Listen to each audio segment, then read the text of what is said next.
It was really treacherous. It was very difficult to see the puddles in the dark this morning, so we had to slow absolutely right down.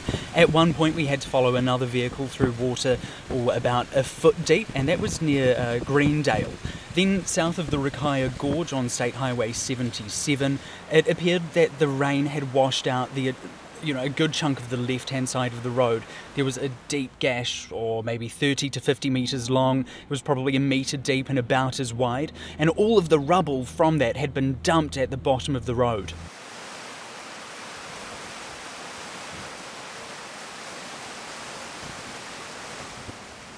Most of the floodwater has receded now, at least in the town.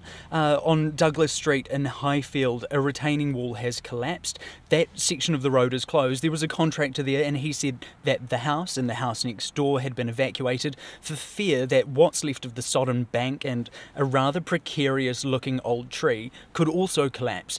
He also told us that Fulton Hogan had contractors out in diggers in rural areas, and they're clearing culverts and gullies to help drain the flooded paddocks. So we have just left Timaru, and this morning all we've seen are flooded paddocks turned into lakes, if you will, streams that have turned into rivers, and rivers that have turned into torrential, massive flows. It's been a pretty wild ride in the car, actually, going through some of this floodwater, and now we're at the Waitaki River.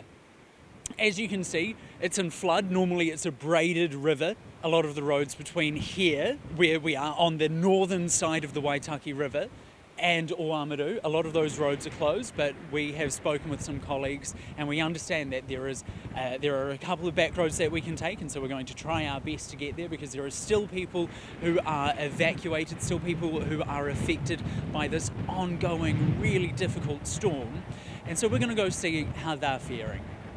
Yeah, we've got a bit of water floating around it and debris and stuff. Quite scary with it rising, but we were safe. It's just about into one of our sheds where we keep all our belongings. There's just a bit of firewood floating around and a few stubby bottles out of a drum.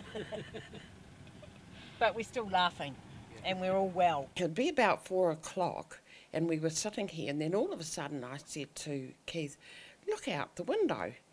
And the water was roaring down Fernbrook Road into Walbrook Crescent. It was like a raging river. It just came up so quick, the cars were there.